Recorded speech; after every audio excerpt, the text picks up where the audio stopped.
Good morning to all. പുക്കാസയുടെ സംസ്ഥാന നേതാവും അധ്യാപകനും നിരൂപകനുമായ പ്രൊഫസർ VN മുരളി സാറിനെ സ്വാഗതം ചെയ്യുന്നു. ചലച്ചിത്ര സംവിധായകനും കലാസംവിധായകനുമായ നേമം പുഷ്പരാജിനെ സ്വാഗതം ചെയ്യുന്നു. അധ്യാപികയും നിരൂപകയുമായ ഡോക്ടർ VS ബിന്ദുവിനെ സന്തോഷപൂർവ്വം സ്വാഗതം ചെയ്യുന്നു. എഴുത്തുകാരനും സാംസ്കാരിക പ്രവർത്തകനുമായ അശോകൻ സാറിനെ സ്വാഗതം ചെയ്യുന്നു.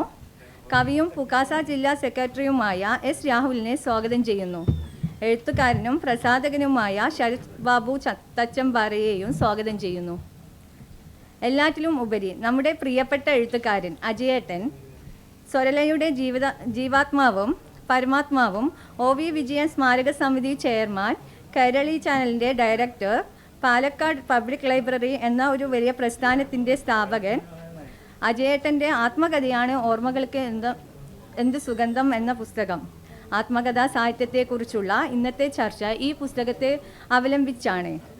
അധ്യക്ഷ സ്ഥാനത്തേക്കായി പ്രതാപൻ തായാട്ടിനെ ക്ഷണിക്കുന്നു. കാര്യങ്ങൾ ചുരുക്കി പറയാൻ വിചാരിക്കുന്നു. ഒന്ന് രണ്ട് കാര്യങ്ങൾ. ഈ പുസ്തകം ഏതൊരു പുസ്തകത്തിൻ്റെയും ആദ്യ വായനക്കാരൻ പ്രസാധകനാണ്. ഈ പുസ്തകം ഞങ്ങളുടെ കയ്യിലേക്ക് എത്തിയപ്പം വല്ലാത്ത സന്തോഷം തോന്നിയ കുറേ കാര്യങ്ങൾ ഈ പുസ്തകത്തിലുണ്ടായിരുന്നു. ഒന്ന്, അങ്ങേയറ്റം ലളിതമായ ഭാഷ, ലളിതമായ ആഖ്യാനത്തിൽ പറഞ്ഞിരിക്കുന്നു. പിന്നെ ഒരു സ്നേഹത്തിൻ്റെ പുസ്തകം എന്നുള്ള രീതിയിൽ ഉയർത്തിപ്പിടിക്കാനാണ് ഞങ്ങൾക്കിത് കഴിഞ്ഞത്. ഒരു നെഗറ്റീവായിട്ടുള്ള ഒന്നും അതിനകത്തില്ല. വളരെ പോസിറ്റീവായിട്ട് ചുറ്റുപാടുമുള്ള ജനങ്ങളെ ഒക്കെ ചെയ്യുന്നു. അജിയേട്ടൻ അവിടെ പാലക്കാട് ചെയ്തൊരു പ്രവർത്തനം അത് അത്ര ചെറിയ പ്രവർത്തനമല്ല. നമുക്ക് മറ്റൊരാളെ ചൂണ്ടിക്കാണിക്കാനുമില്ല കേരളത്തിൽ അത്തരമൊരു പ്രവർത്തനം. ഞങ്ങൾ തന്നെ അവിടെ ഒരു ദിവസത്തെ ഒരു മുഴുനീള പരിപാടി കണ്ടക്ട് ചെയ്തിരുന്നു, അജയ്യം എന്ന് പറഞ്ഞുകൊണ്ട്. അതൊന്ന് അടയാളപ്പെടുത്താൻ വേണ്ടി കൂടിയായിരുന്നു അജയേട്ടൻ്റെ പ്രവർത്തനങ്ങളെ. അപ്പോൾ ഇത് ചെയ്യുമ്പോഴുള്ളൊരു പ്രധാനപ്പെട്ട കാര്യം, നല്ല ഓർഗനൈസേഴ്സ് ഒരുപക്ഷെ ധാരാളം കണ്ടേക്കാം. അജയേട്ടൻ എല്ലാവരെയും കൂട്ടിപ്പിടിച്ചുകൊണ്ട് മുന്നോട്ട് പോകുന്നു എന്നുള്ളതാണ്. പലപ്പോഴും ഈ ചങ്ങാതി പുറകോട്ട് നിൽക്കുകയും ചെയ്യും, ഈ മുന്നിൽ ആൾക്കാരെ നിർത്തിക്കൊണ്ട്. അതൊരു ഒരു ഒരു ഒരു വലിയ മനസ്സിൻ്റെ വലിയ കാര്യമാണ്. സ്വാഭാവികമായിട്ടും ഈ ആത്മകഥയിൽ ഇതെല്ലാമുണ്ട് എന്ന് പറയുമ്പം ഈ ആത്മകഥാ സാഹിത്യത്തെ സംബന്ധിച്ചിടത്തോളം നമ്മൾ പി കുഞ്ഞിരാമൻ നായരുടെ പുസ്തകത്തിൽ നിന്നാണ് ഒരുപക്ഷെ ഞാനൊക്കെ ചെറുകാട് പി കുഞ്ഞിരാമൻ നായരുടെ പുസ്തകം, അങ്ങനെയൊക്കെയാണ് നമ്മൾ ഈ ആത്മകഥാ സാഹിത്യത്തിന് ഒരു വല്ലാത്തൊരു വളർച്ച ഉണ്ടാകുന്നത് മലയാളത്തിൽ.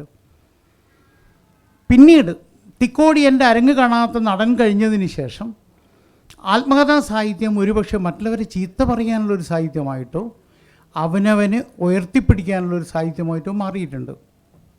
അതിൽ നിന്ന് വിരുദ്ധമായിട്ട് തൻ്റെ ചുറ്റുപാടുമുള്ള കാലത്തെ അടയാളപ്പെടുത്താൻ, തൻ്റെ ചുറ്റുപാടുമുള്ള ചരിത്രത്തിൽ ഇടങ്ങി കിട്ടാതെ പോയ മനുഷ്യരെ അടയാളപ്പെടുത്താനുള്ള ഇത്തരം ധാരാളം പാർശ്വവൽക്കരിക്കപ്പെട്ടവരുടെ ചരിത്രം കൂടിയാക്കി മാറ്റാൻ ഈ അജയേട്ടൻ്റെ പുസ്തകത്തിന് കഴിഞ്ഞു എന്നുള്ളത് തന്നെയാണ് ഞങ്ങൾ ഈ പുസ്തകത്തെ രണ്ട് കൈയും നീട്ടി സ്വീകരിക്കാനുള്ളതിൻ്റെ കാരണം.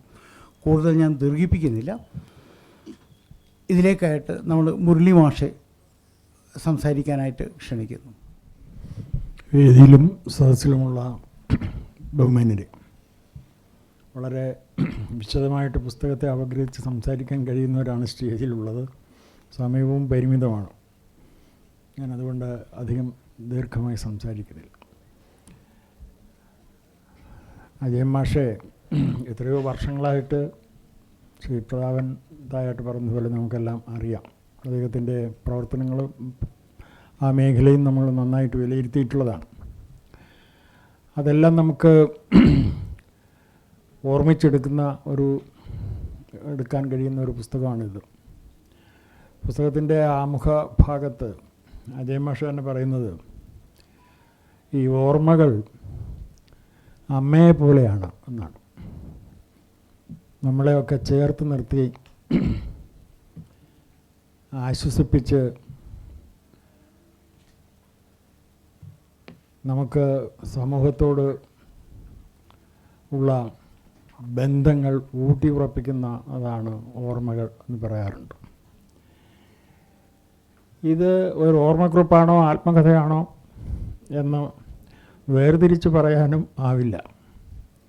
ഈ ശ്രീ പ്രതാപൻ പറഞ്ഞതുപോലെ ഓർമ്മക്കുറിപ്പായാലും ആത്മകഥയായാലും മലയാളത്തിൽ അതിനൊക്കെയുള്ള വലിയൊരു കുഴപ്പം ഒരു നിലപാടില്ല എന്നുള്ളതാണ്.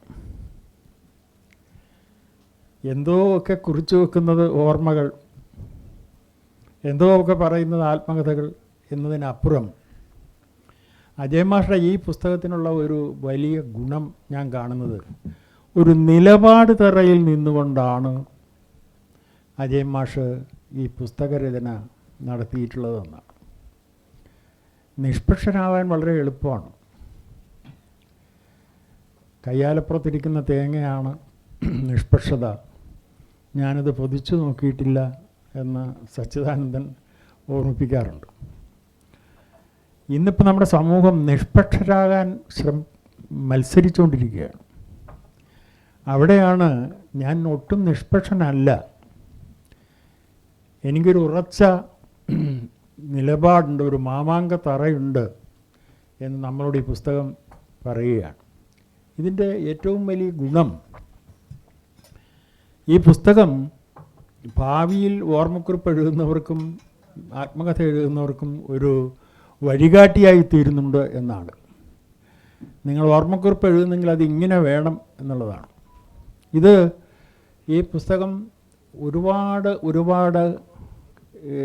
കാര്യങ്ങൾ വായിക്കുന്നവരെ ഓർമ്മപ്പെടുത്തുകയാണ്. തുടങ്ങുന്നത് തന്നെ ഈ പുസ്തകം അജയൻ മാഷ് തൻ്റെ അച്ഛനെ ഓർമ്മിച്ചുകൊണ്ടാണ്. അച്ഛനെയും അമ്മയെയും സഹോദരനായ ടി.ആർ. ചന്ദ്രദത്തിനെയും ആമുഖമായി ഓർമ്മിക്കുകയാണ്. അച്ഛനെന്ന് പറയുന്നത് അജയൻ മാഷ്ക്ക് വെറും ഒരു വാക്കായിട്ടല്ല, മറിച്ച് എങ്ങനെയാണ് ഒരു കാലഘട്ടത്തിൽ കേരളത്തിൽ പുരോഗമന മുന്നേറ്റങ്ങളും കമ്മ്യൂണിസ്റ്റ് മൂവ്മെൻറ്റുകളും ശക്തമാക്കാൻ അജയനേട്ടൻ്റെ അച്ഛൻ നാട്ടിക ഭാഗത്ത് പ്രവർത്തിച്ചിട്ടുള്ളത് എന്നുള്ളതിൻ്റെ ഒരു വിശദമായ ചിത്രം ഇതിനകത്തുണ്ട്. അതിൽ സാമൂഹ്യ പരിഷ്കരണ രംഗത്താണ് ഏറ്റവും അധികം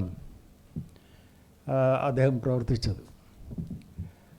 ഇന്ന് നമ്മൾക്ക് ഏത് ചായക്കടയിലും ഒരുമിച്ചിരുന്ന് ഭക്ഷണം കഴിക്കാം, ഏത് വീട്ടിലും ആർക്കും ഏത് ജാതി മതസ്ഥർക്കും ഒരുമിച്ചിരുന്ന് ആഹാരം കഴിക്കാം. പക്ഷേ അജയേട്ടൻ്റെ അച്ഛൻ പ്രവർത്തിച്ചിരുന്ന ആ കാലഘട്ടത്തിൽ നമ്മളൊക്കെ നവോത്ഥാനത്തിൻ്റെ കാര്യങ്ങൾ വായിക്കുമ്പോൾ ഓർത്തിട്ടുള്ളതാണ് സഹോദരൻ അയ്യപ്പൻ. സഹോദരൻ അയ്യപ്പൻ അന്ന് എല്ലാവരെയും ഒരുമിച്ചിരുത്തി ആഹാരം കൊടുത്തതിൻ്റെ ഒരു കഥയല്ല സംഭവകഥ നമ്മൾ വായിച്ചിട്ടുണ്ട്. അത് നടത്തിയതിന് സഹോദരൻ അയ്യപ്പൻ്റെ സമുദായത്തിലുള്ളവർ തന്നെ അദ്ദേഹത്തിൻ്റെ തല എറിഞ്ഞു പൊട്ടിച്ചു. പിന്നീട് ചരിത്രം വിലയിരുത്തിയത് ചിലരുടെയൊക്കെ തല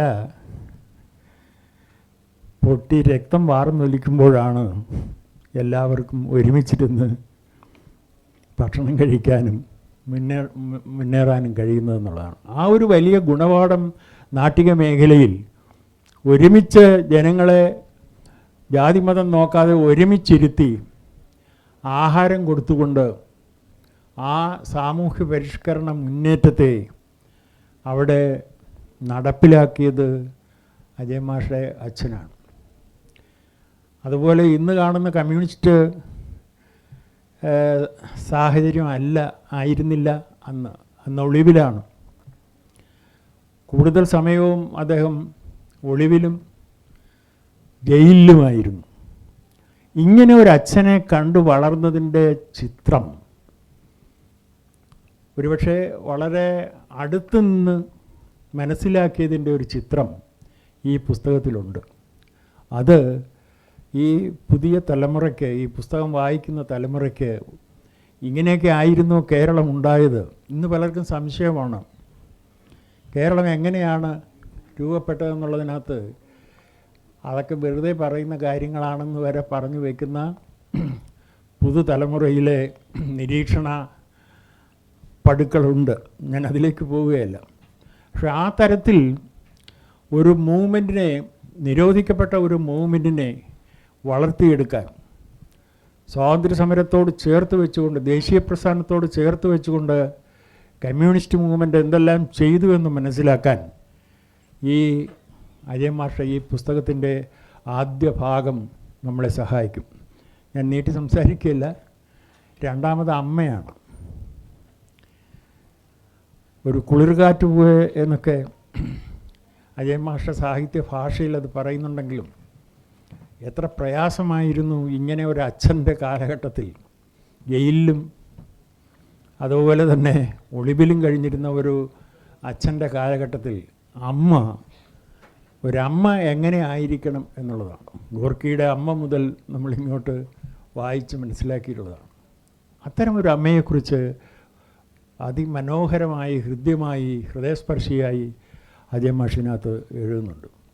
മൂന്നാമത് അദ്ദേഹത്തിൻ്റെ ജ്യേഷ്ഠൻ TR ചന്ദ്രദത്ത്, നമ്മളൊക്കെ കണ്ടിട്ടുള്ളതാണ്. തൃശ്ശൂർ ചെന്ന് കഴിഞ്ഞാൽ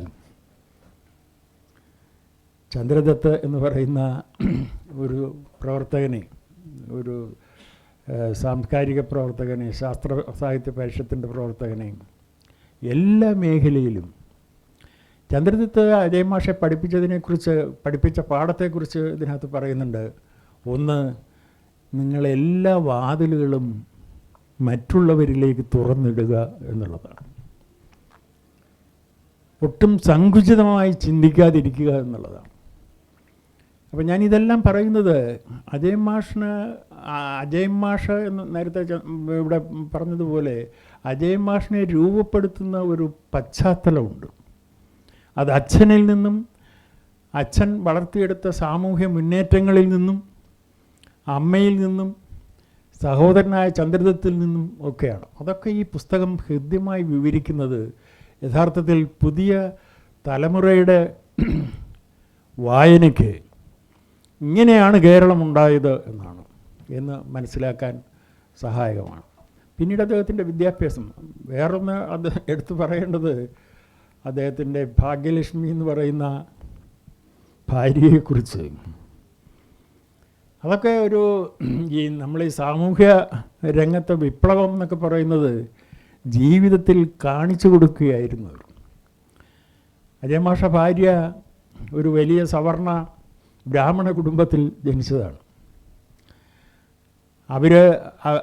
ഇവർ പ്രേമബദ്ധരായി തീരുകയും വിവാഹം കഴിക്കാൻ തീരുമാനിക്കുകയും ചെയ്തപ്പോൾ ആ സമുദായം, ബ്രാഹ്മണ സമുദായം, വലിയ ഭീഷണിയുമായിട്ട് അജയൻ മാഷയുടെ അച്ഛൻ്റെ അടുത്ത് വരികയാണ്. അവരന്ന് പറഞ്ഞത്, നിങ്ങൾക്ക് വേണമെങ്കിൽ കുറച്ച് പണം ഞങ്ങൾ തന്നേക്കാം, ഈ വിവാഹത്തിൽ നിന്ന് പിന്മാറണം എന്നാണ്. അപ്പോൾ അജയൻ മാഷ് അച്ഛൻ പറഞ്ഞു, ഞാൻ കമ്മ്യൂണിസ്റ്റുകാരനാണ്, പണം കൊടുത്ത് വാങ്ങിക്കാൻ കഴിയുന്ന ഒരാളല്ല.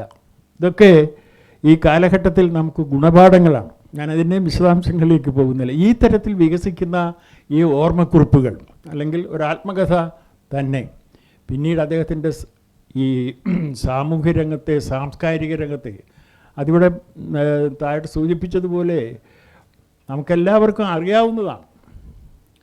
എങ്കിലും അത് ഓരോന്നും ഓർത്തെടുക്കുമ്പോൾ പാലക്കാട് മേഖലയിൽ എങ്ങനെയാണ് ഈ മധ്യവർഗത്തെ പുരോഗമന ആശയങ്ങളിലേക്ക് കൊണ്ടുവന്നത് എന്നുള്ളതിൻ്റെ ചിത്രമുണ്ട്. അത് ആലോചനയിലായാലും സ്വരലയിലായാലും പിന്നീട് കൈരളി, ഇന്ന് നമുക്ക് ബദലുകൾ സൃഷ്ടിക്കാൻ നടത്തിയ ഒരു ശ്രമത്തിൻ്റെ ഭാഗമായിട്ടാണ് നമ്മൾ കൈരളിയെ കാണേണ്ടത്. നമുക്ക് എത്രയെങ്കിലും മാധ്യമങ്ങളുണ്ട്, ഇന്ന് അതാണ് നമ്മുടെ ഏറ്റവും വലിയ ശാപം. ആ മാധ്യമങ്ങൾ സൃഷ്ടിക്കുന്ന ഒരു ലോകമുണ്ട്. അവിടെ ഇതല്ല മാധ്യമ പ്രവർത്തനമെന്നും അതിനൊരു ബദലുണ്ട് എന്നും അന്നും ഇന്നും കാണിച്ചു കൊടുക്കുന്നത് കൈരളിയാണ്. ആ കൈരളിയുടെ പ്രവർത്തകനായും അതിൻ്റെ ഡയറക്ട് ബോർഡ് മെമ്പറായും അതിൻ്റെ എക്സിക്യൂട്ടീവ് ആയും ഒക്കെ അജയൻ മാഷ് ഉണ്ടായിരുന്നു, ഇന്നുമുണ്ട് അദ്ദേഹം കൈരളിയോടൊപ്പം എന്നുള്ളതാണ്. മറ്റൊന്ന് അദ്ദേഹവുമായിട്ട് അടുത്ത് പ്രവർത്തിക്കാൻ കഴിഞ്ഞു. ഞാൻ പറഞ്ഞ് അവസാനിപ്പിക്കുകയാണ്. അദ്ദേഹവുമായിട്ട് അടുത്ത് പ്രവർത്തിക്കാൻ കഴിഞ്ഞത് പുക്കാസ പുരോഗമന കലാ സാഹിത്യ സംഘമാണ്. കഴിഞ്ഞ 22 വർഷമായിട്ട് പുക്കാസയുടെ സംസ്ഥാന ട്രഷററാണ് അജയ് മാഷ്. പുക്കാസ വരുമാനം അല്ലെങ്കിൽ മെമ്പർഷിപ്പോ വരിസംഖ്യയോ ഇല്ലാത്ത ഒരു സംഘടനയാണ്. അതുകൊണ്ട് തന്നെ സാമ്പത്തികവും ഇല്ലാത്ത സംഘടനയാണ്. പക്ഷേ ഈ സംഘടനയെ സ്വന്തം കുട്ടികൾ വിദേശത്തു നിന്ന് അയച്ചു തരുന്ന പണം ഉൾപ്പെടെ എടുത്ത് ഈ സംഘടനയുടെ പ്രവർത്തനത്തിന് വേണ്ടി വിനിയോഗിച്ചുകൊണ്ട് അദ്ദേഹം നടത്തിയ പ്രവർത്തനം, ഇന്നും അദ്ദേഹം ആ സംഘടനയുടെ പുക്കാസയുടെ ട്രഷററാണ്. ആ അധ്യായം അതിനെക്കുറിച്ച് ഒരുപാട് പറയാനുണ്ട്, സമയം തീരുവാണെന്ന് എനിക്ക് തോന്നുന്നു. പുരോഗമന സാഹിത്യ പ്രസ്ഥാനം 1935 പാരീസിലുണ്ടാകുന്നതും 36 ഇന്ത്യയിൽ ലക്നൗവിലുണ്ടാകുന്നതും 37 കേരളത്തിൽ ജീവൽ സാഹിത്യമായിട്ട് വരുന്നതും ഉൾപ്പെടെ പിന്നീടത് പരിണമിച്ച് ഇന്ന് കാണുന്ന പുരോഗമന കലാ സാഹിത്യ സംഘമാകുന്നതും അതിൽ തനിക്ക് ചെയ്യാൻ കഴിഞ്ഞ പ്രവർത്തനങ്ങൾ അദ്ദേഹം വളരെ എളിമയോടുകൂടിയാണ് പറയുന്നതെങ്കിലും നമുക്ക് യഥാർത്ഥത്തിൽ ഒരു പുരോഗമന സാഹിത്യ പ്രസ്ഥാനം ഇന്ന് വർഗീയവാദികളുടെ വലിയ കടന്നുകയറ്റത്തിൻ്റെ കാലഘട്ടത്തിൽ അതിനെ ചെറുത്ത് നിൽക്കാനും ഒരു മതേതര ജനാധിപത്യ സംസ്കാരത്തിന് വേണ്ടി പൊരുതാനും പുരോഗമന കലാസാഹിത്യ സംഘമാണ് നമുക്കാകെയുള്ളത് എന്ന് പറഞ്ഞു വെക്കുകയാണ് അജയ് മാഷ്. ഞാൻ ഇനിയും പറഞ്ഞാൽ നീണ്ടുപോകും. ഈ പുസ്തകം നമുക്ക് ഒരു കൈപ്പുസ്തകമായിട്ടോ ഒരു അനുഭവ പാഠമായിട്ടോ കണ്ടുകൊണ്ട് ഇതിനെ പ്രചരിപ്പിക്കാൻ എല്ലാവരും മുൻകൈ എടുക്കണം എന്നും ഈ പുസ്തകം ഇതേപോലെ പുറത്തു കൊണ്ടുവരാൻ ശ്രമിച്ച ശ്രീ പ്രതാപൻ തായാട്ടിനെ ഒരിക്കൽ കൂടി അഭിനന്ദിച്ചുകൊണ്ട് ഞാൻ എൻ്റെ വാക്കുകൾ അവസാനിപ്പിക്കുന്നു. നമസ്കാരം. മുരളി മാഷ് പറഞ്ഞതിൽ ഒരു വാക്ക് കൂട്ടിച്ചേർക്കണമെന്ന് എനിക്ക് തോന്നുന്നു. അപ്പം ചേച്ചി ഒരബദ്ധം കാണിച്ചു. അതല്ലെങ്കിൽ ഈ 2 ജാതി മത പ്രശ്നങ്ങളുടെ ഇടയിൽ നിന്ന് ഇവരുടെ പ്രണയത്തിന് സാഫല്യം കിട്ടുന്നില്ല എന്ന് തോന്നുന്ന ഒരു ഘട്ടത്തിൽ തൽക്കാലം ഈ ജീവിതം വേണ്ട എന്ന് വെക്കുന്ന ഒരു ഘട്ടത്തിലേക്ക് ചേച്ചി എത്തി. അങ്ങനെ അവസാനം അവർ ഹോസ്പിറ്റലൈസ്ഡ് ആവുന്നു. ആ ഹോസ്പിറ്റലൈസ്ഡ് ആവുന്ന സമയത്ത് പൈസ പറഞ്ഞു എന്നുള്ളത് ശരിയാണ്. അത് കഴിഞ്ഞതിന് ശേഷം മസിലിൻ്റെ ഹുങ്കും കാണിച്ചുകൊണ്ട് കുറേ ആൾക്കാരെത്തി. അപ്പോഴാണ് അജിയേട്ടൻ്റെ അച്ഛൻ ഒരു സിനിമയിലെ കഥാപാത്രം പോലെ, ഒരു സിനിമയിലെ ഒരു സീൻ പോലെ, ആ കുട്ടിക്ക് വേണമെങ്കിൽ നിങ്ങളോടൊപ്പം വരാം, നിർബന്ധിച്ച് കൊണ്ടുപോകാൻ സമ്മതിക്കില്ല എന്നുള്ള മറ്റുള്ളൊരു നിലപാടെടുത്തതും തീർച്ചയായും അത് ആ കാലഘട്ടത്തിൽ, ഈ കാലഘട്ടത്തിൽ ആ കാലഘട്ടത്തിൽ അതൊരു കമ്മ്യൂണിസ്റ്റ് നിലപാട് തന്നെയായിരുന്നു, ഒരു കമ്മ്യൂണിസ്റ്റ് ധൈര്യം തന്നെയായിരുന്നു. അടുത്തായി നേമ പുഷ്പരാജ്.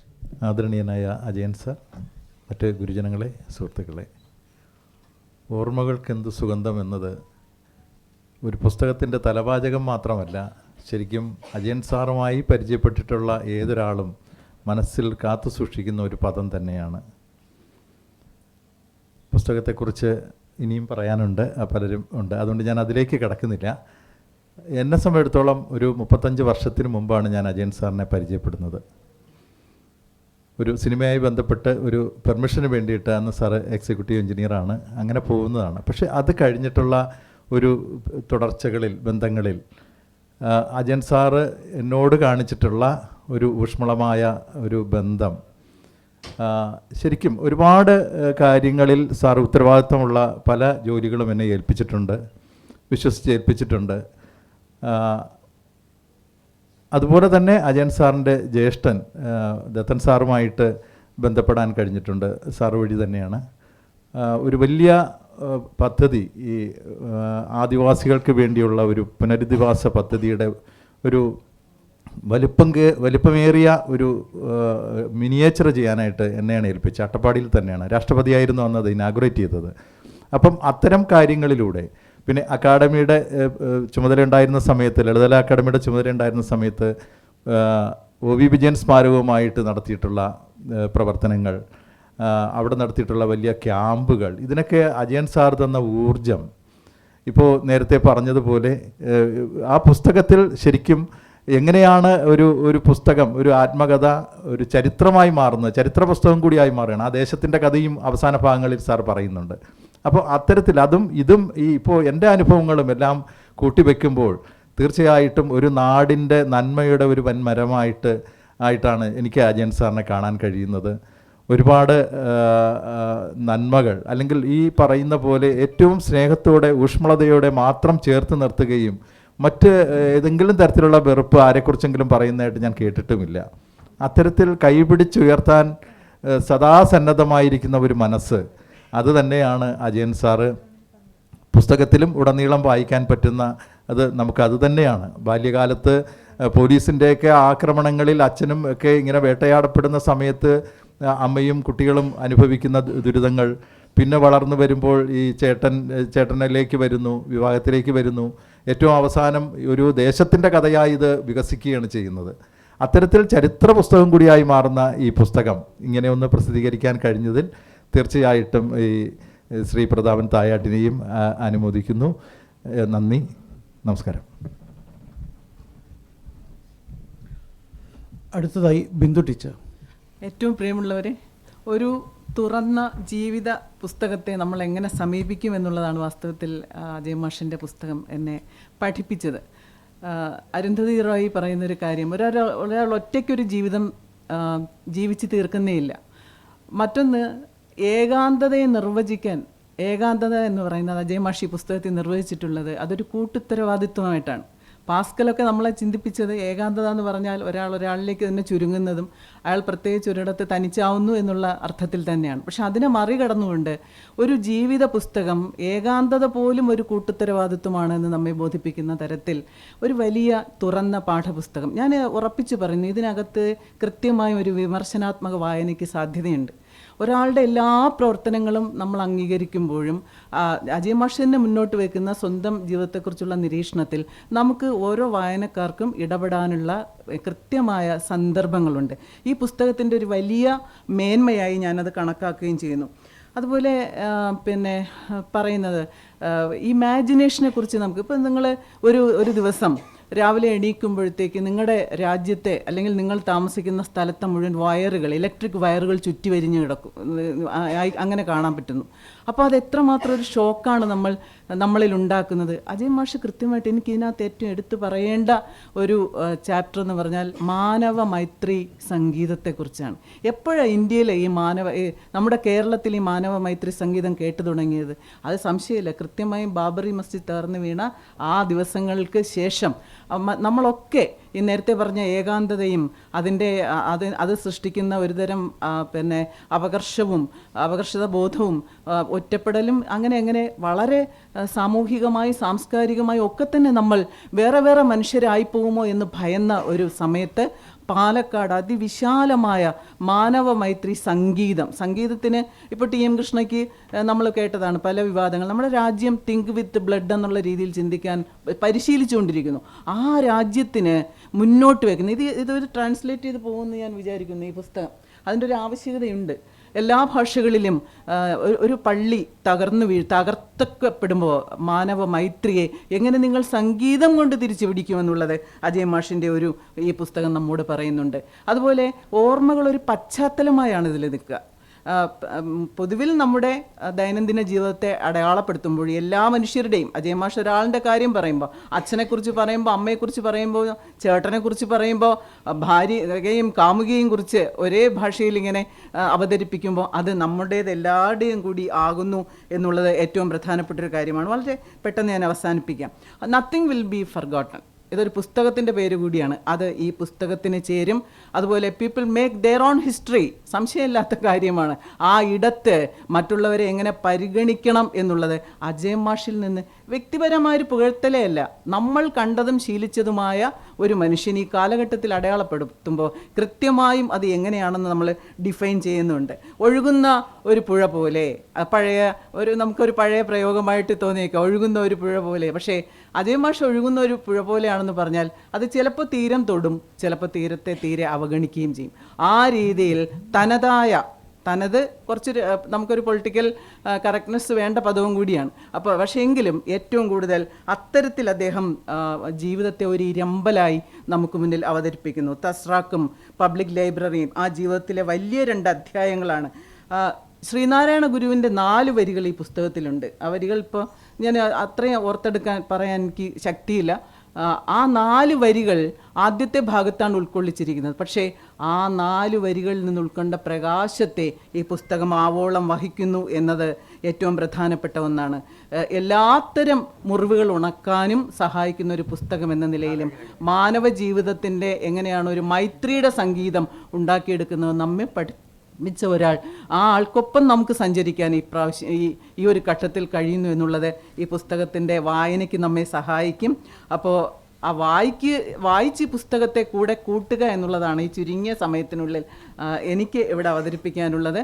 ആദ്യ ഭാഗത്തെ ഓർമ്മകളൊക്കെ മുരളി സാർ നന്നായി പറഞ്ഞു. പുരോഗമന കലാസാഹിത്യ സംഘം എന്ന് പറഞ്ഞാൽ എൻ്റെയും വ്യക്തിപരമായി എൻ്റെയും ജീവവായുവാണ്. അതിന് മാറ്റമൊന്നുമില്ല, ഒരു നിലപാട് മാറ്റവുമില്ല. ആ സംഘടനയ്ക്ക് നിർദ്ദേശങ്ങൾ കൊണ്ടും ഒപ്പം തന്നെ ഒപ്പമുള്ള പ്രവർത്തനങ്ങൾ കൊണ്ടും അജയൻ മാഷ് തെളിക്കുന്ന ഒരു പാതയുണ്ട്. അത് ചിലപ്പോൾ നമ്മൾ നേരത്തെ ഞാൻ പറഞ്ഞല്ലോ, നമുക്ക് വിമർശനാത്മകമായി ഇടപെടാനുള്ള ഒരു സ്ഥലം അദ്ദേഹം സൂക്ഷിച്ചിട്ടുണ്ട്. ഒരു ഘട്ടത്തിൽ 21-ാം നൂറ്റാണ്ടിൽ ജീവിക്കുന്ന ആളുകൾ എന്ന നിലയിൽ ഈ മറ്റുള്ള മനുഷ്യരെ പരിഗണിക്കുക എന്നുള്ളത്, പിന്നെ അദ്ദേഹത്തിൻ്റെ പ്രണയത്തെക്കുറിച്ച് എഴുതിയപ്പോൾ ഏറ്റവും മനോഹരമായും എന്നാൽ ആ സ്ത്രീകളോട് എങ്ങനെയാണ് നമ്മുടെ ഒരു സമീപനം ഉണ്ടാകേണ്ടതെന്ന് വലിയ പ്രസംഗത്തിലൊക്കെ നമ്മളുണ്ടാവും. പക്ഷേ നമ്മുടെ കാര്യങ്ങളിൽ പലപ്പോഴും സ്ത്രീവിരുദ്ധതയാണ് മുന്നോട്ട് നിൽക്കുന്നത്. അതിനെയൊക്കെ തകർത്തുകൊണ്ട് അജയൻ മാഷ് എഴുതിയിരിക്കുന്ന ഈ നല്ല പുസ്തകം നമുക്ക് വായനയ്ക്ക് നൽകിയത് തായട്ട് സാറിൻ്റെ പിന്നെ ഒരു പരിശ്രമത്തിലാണ്. എല്ലാത്തിനും നന്ദി പറയുന്നു. പുസ്തകം നെഞ്ചോട് ചേർക്കുന്നു. അഭിവാദ്യങ്ങൾ. ഇടയ്ക്കിടയ്ക്ക് കൂട്ടിച്ചേർക്കാൻ തോന്നുന്നു. കാരണം വളരെ വൈകാരികമായിട്ടുള്ളൊരു അടുപ്പം എനിക്ക് അജയേട്ടനായിട്ടുണ്ട്. ഭാര്യയും കാമുകിയും എന്ന് പറഞ്ഞു. കാമുകിയും പിന്നീട് ഭാര്യയായിട്ട് മാറുന്നു. അജയേട്ടന് ഭാര്യയില്ല, ഇപ്പോഴും കാമുകി തന്നെയാണ്, ഇപ്പോഴും ഈ പ്രായത്തിലും കൊതി തോന്നുന്ന വിധത്തിൽ. അടുത്തായിട്ട് അശോകൻ. സുഹൃത്തുക്കളെ, ഈ ടി.ആർ. അജയൻ്റെ ആത്മകഥ അത് കൈ കിട്ടി വായിച്ച് തുടങ്ങുന്നതിന് മുമ്പ് ഞാൻ ആ പേരങ്ങ് വെട്ടി. ഓർമ്മകൾക്ക് എന്ത് സുഗന്ധം, എനിക്ക് ഒട്ടും ഇഷ്ടപ്പെട്ടില്ല. പകരം അതിന് പറ്റിയൊരു പേര് ഒരു സാംസ്കാരിക ഗുണ്ടയുടെ ആത്മകഥ എന്നാണ്. അപ്പോൾ ഞാനങ്ങനെ ഒരു സാംസ്കാരിക ഗുണ്ടയുടെ ആത്മകഥ എന്ന് തിരുത്തി അതിനുശേഷമാണ് ഞാൻ ആ പുസ്തകത്തിലേക്ക് കടക്കുന്നത്. കാരണം ഞാനൊരു എഡിറ്ററും കൂടി ആകുന്നതുകൊണ്ടാകാം എനിക്കങ്ങനെ തിരുത്താൻ തോന്നിയത്. ഇവിടെ ഞാൻ ഗുണ്ട എന്ന് പറയുമ്പോൾ ഒരു റിബൽ എന്നുകൂടിയാണ് അർത്ഥം. നമ്മുടെ രാജ്യത്ത് നിലനിൽക്കുന്ന വലിയൊരു വലതുപക്ഷ സംസ്കാരത്തിനെതിരെ ഒരു മനുഷ്യൻ നടത്തിയ റിബല്യസ് ആക്ടിവിറ്റീസിൻ്റെ കൂടി ഒരു ചരിത്രമായിട്ടാണ് ഞാൻ അജയൻ മാഷിൻ്റെ ഈ പുസ്തകത്തെ വായിച്ചത്.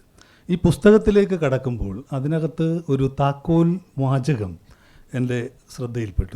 അത് പേജ് 19-ലുള്ളതാണ്. ഒരാൾ കമ്മ്യൂണിസ്റ്റ് ആവുമ്പോൾ തന്നെ നന്മയുടെ പതാകവാഹകനാവുന്ന കാലമായിരുന്നു അത്. അപ്പോൾ ഒരാൾ കമ്മ്യൂണിസ്റ്റ് ആവുമ്പോൾ തന്നെ നന്മയുടെ പതാക വാഹകനാകുന്ന കാലമായിരുന്നു അത്. അതിന് ഒരു അർത്ഥമുണ്ട്. ഇന്ന് അങ്ങനെയല്ല എന്ന അർത്ഥം കൂടി വേണമെങ്കിൽ അത്ര ഒരു ധ്വനി കൂടി ആ വാചകത്തിലുണ്ട്. അപ്പോൾ ഒരു കാലഘട്ടം ഈ പുസ്തകത്തിൽ മൊത്തത്തിലുള്ള ഒരു കാൽപ്പനിക ഛായയുണ്ട്. റൊമാൻറ്റിക് എന്ന് വിളിക്കുക. അതിന് ഈ കാൽപ്പനികവാദം എന്നതിൻ്റെ അർത്ഥം ഒരു ആദർശവാദം ഒന്നുകൂടിയാണ്. ചില ആദർശങ്ങളെ മുൻനിർത്തി ഒരു മനുഷ്യൻ പ്രവർത്തിച്ചു തുടങ്ങുമ്പോഴാണ് he could be called a romantic എന്ന് വിളിക്കാൻ കഴിയുക. അത്തരത്തിലുള്ള ആ പേരിൽ ഓർമ്മകൾക്കെന്ത് സുഗന്ധം എന്ന പേരിൽ തന്നെ ആ കാൽപ്പനിക ഛായയുണ്ട്.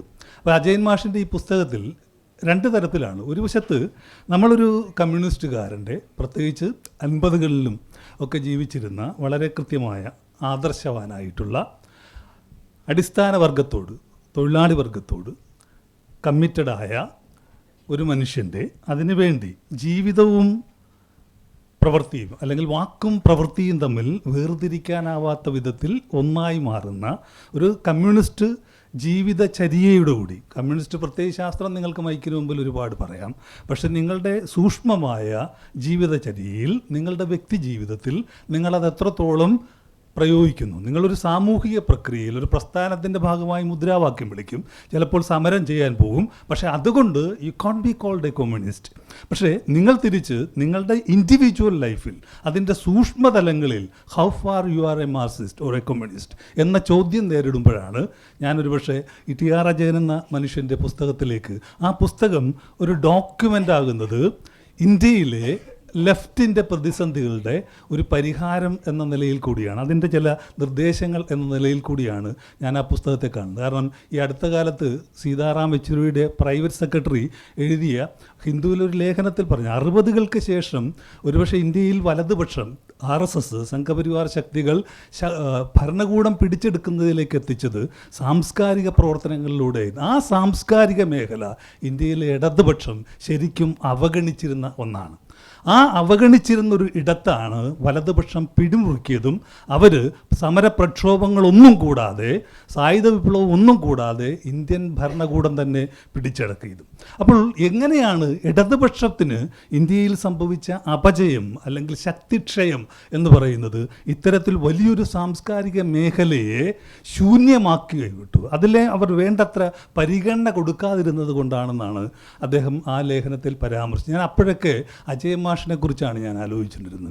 പുരോഗമന കലാസാഹിത്യ സംഘത്തിൻ്റെ ട്രഷററായിരിക്കുമ്പോൾ തന്നെ ഒരു പാലക്കാട് അവിടുത്തെ പ്രബലമായ ഒരു മധ്യവർഗ സമൂഹത്തെ അഭിസംബോധന ചെയ്തുകൊണ്ട് നിരന്തരമായ സാംസ്കാരിക പ്രവർത്തനങ്ങൾ നടത്തുക.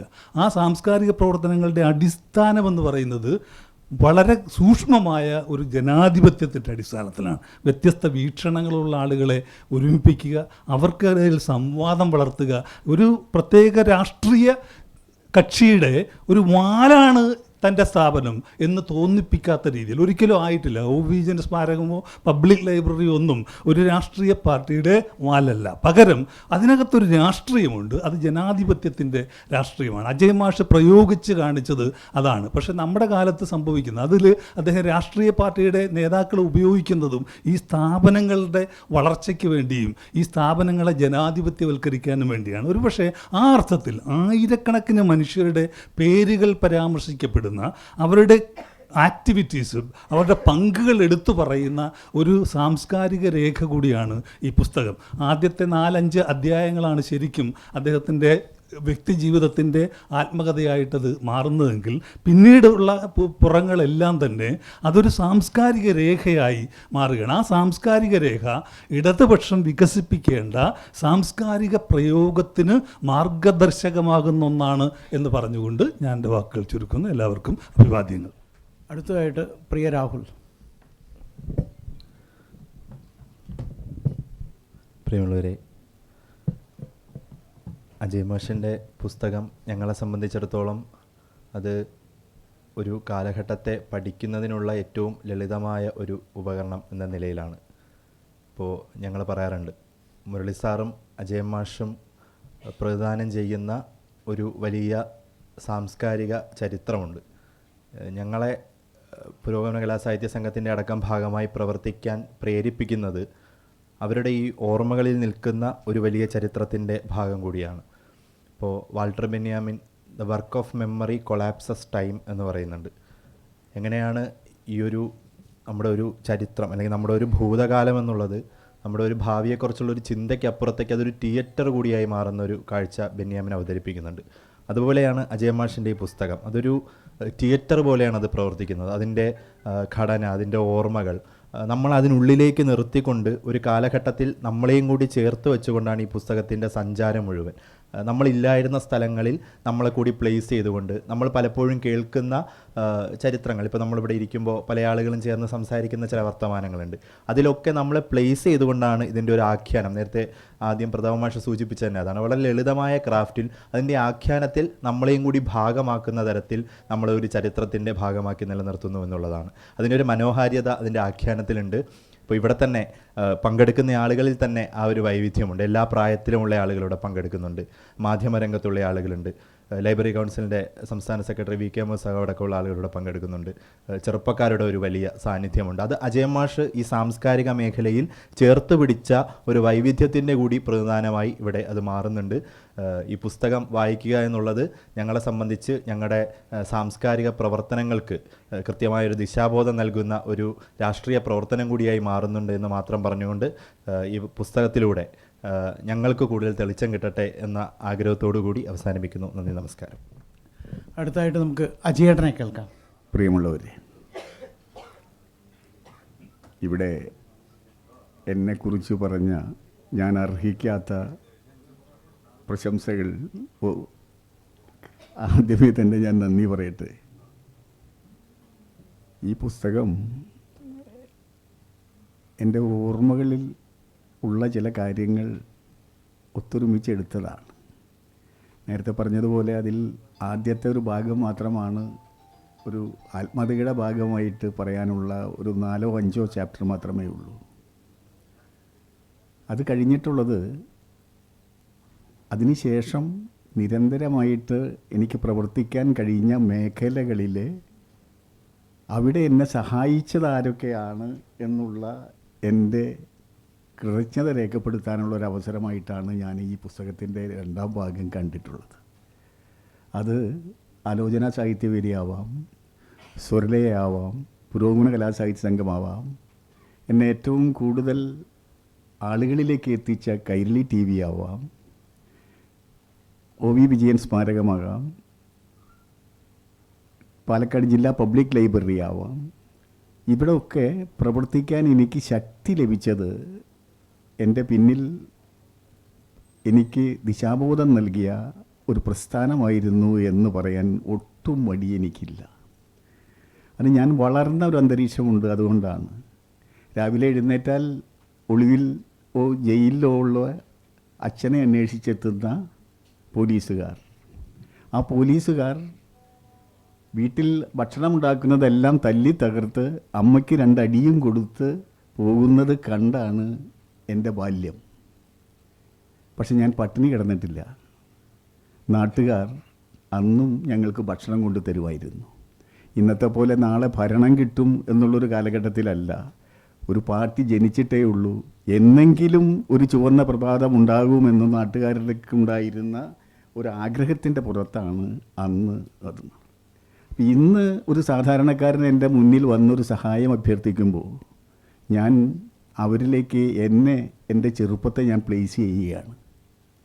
അന്ന് നാട്ടുകാർ നമ്മളെ സഹായിച്ചിരുന്നില്ലെങ്കിൽ നമ്മൾ എന്താകുമായിരുന്നുള്ളൊരു ചിന്ത വെച്ചുകൊണ്ട് ആണ് ഈ വരുന്നയാളെ സഹായിച്ചേ പറ്റുകയുള്ളൂ, അല്ലെങ്കിൽ ഒരു പ്രസ്ഥാനത്തെ സഹായിച്ചേ പറ്റുകയുള്ളൂ, അത് വളർത്തിയെടുത്തേ പറ്റുകയുള്ളൂ എന്ന് നമ്മൾ ധരിക്കുന്നത് അങ്ങനെയാണ്.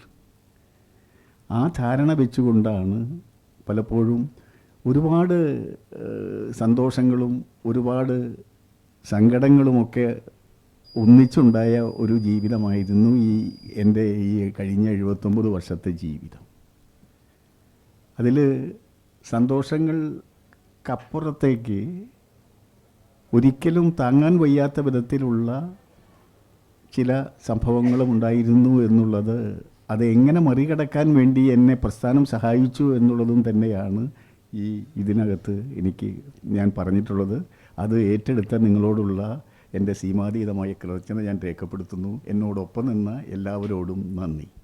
നമ്മുടെ പ്രിയപ്പെട്ട കഥാകൃത്ത് പപ്പേട്ടൻ്റെ ഒരു കഥയുണ്ട്, വെളിച്ചം പരത്തുന്ന പെൺകുട്ടി. അതേപോലെ ഇത് വെളിച്ചം പരത്തുന്ന ഒരു പുസ്തകമായിട്ട് മാറി എന്നുള്ളതാണ് ഈ പുസ്തകത്തിൻ്റെ ഏറ്റവും പ്രധാനപ്പെട്ട സവിശേഷത എന്ന് ഞാൻ കാണുന്നു.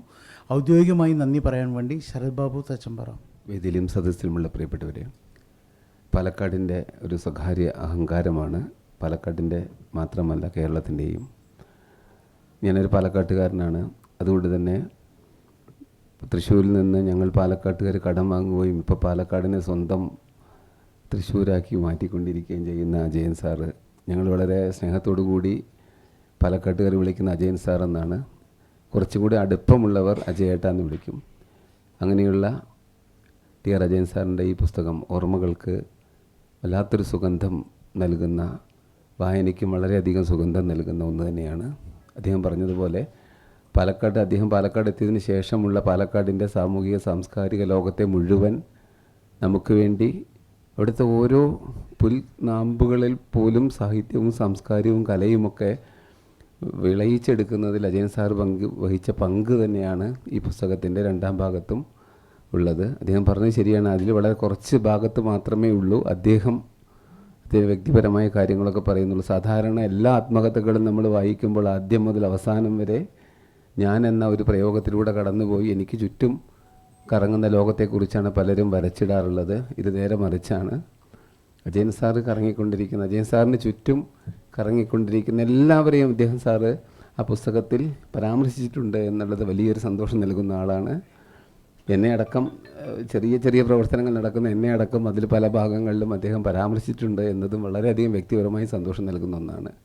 അങ്ങനെയുള്ള അജയൻ സാറിൻ്റെ ഈ പുസ്തകത്തെക്കുറിച്ച് ഇവിടെ സംസാരിക്കാൻ എത്തിയ പ്രിയപ്പെട്ട എല്ലാവർക്കും ഞാൻ ഈ സമയത്തിൻ്റെ ഒരു പ്രശ്നം കൊണ്ട് അധികം പേരെടുത്ത് പറയുന്നില്ല. പുരോഗമന പ്രസ്ഥാനത്തിൻ്റെ അമരക്കാരനായ മുരളി സാറ്, അതോടൊപ്പം തന്നെ ചലച്ചിത്ര പ്രവർത്തകനും സാംസ്കാരിക പ്രവർത്തകൻ എന്നും കൂടി പറയാനാണ് ഞാൻ ആഗ്രഹിക്കുന്നത്. Nemom sir, Bindu teacher, Rahul sir, അതോടൊപ്പം തന്നെ വളരെ കൃത്യമായിട്ട് നമ്മളെക്കുറിച്ച് എന്താ പറയുക അജയേട്ടനെ തൊട്ടുകൊണ്ട് ഇവിടെ നമ്മൾ സംസാരിച്ച